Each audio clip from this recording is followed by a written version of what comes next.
আখি এবার তিশাকে বলে দিল সারা জীবন তার পিছেই পড়ে থাকতে হবে, কখনো তার সামনে উঠে দাঁড়াতে পারবে না। এবার আখি তিশাকে দেখিয়ে দিল সে সামনের দিকে এগিয়ে যাচ্ছে এবং তিশার অবস্থান যে তার পিছনে সেটাও যেন বুঝিয়ে দিলই আখি। তো ভিউয়ার্স, হঠাৎ করে আখি কেন তিশাকে উদ্দেশ্য করে এই কথাগুলো বলল, আসুন বিস্তারিত জেনে নেওয়া যাক।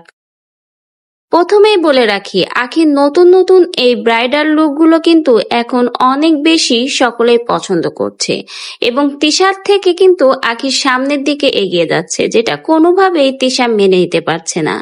এজন্য নানাভাবেই কিন্তু আখির পিছে পড়ে রয়েছে তিশা।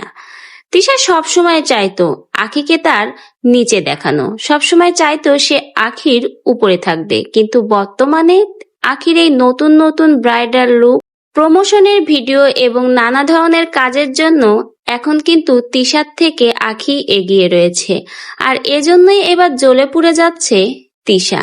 তিশা যেন এটা কোনোভাবে মেনে নিতে পারছে না, তাই নানাভাবেই কিন্তু আখির পিছে লাগছে। কিন্তু আখিও কম যায় না, সে এবার তিশাকে উদ্দেশ্য করে বলেই দিল, যত যাই করিস সারা জীবন আমার পিছে পড়ে থাকতে হবে, কখনো তুই আমার সামনে যেতে পারবি না। তিশা ও আখির ব্রাইডাল লুকগুলো দেখলে বোঝা যায় আখির ব্রাইডাল লুক তিশার থেকে অনেক সুন্দর। আর আখির ব্রাইডাল লুকগুলো যেন এখন সকলেই পছন্দ করছে।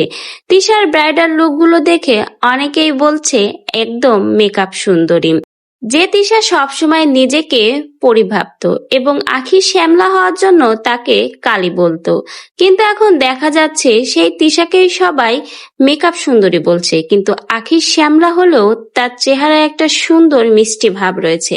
আর তাই প্রত্যেকেই কিন্তু আখিকেই পছন্দ করছে এবং নানাভাবে আখির এই সুন্দর লুকগুলো দেখিয়ে দিচ্ছে তিশার বিভিন্ন ব্রাইডাল লুকের সাথে একযোগ করে। আর এতেই যেন তিশার শরীরে এবার আগুন ধরে গেল। কোনোভাবে আখির এই উন্নতি, সামনের দিকে এগিয়ে যাওয়া, এটা যেন এখন তিশা মেনে নিতে পারছে না।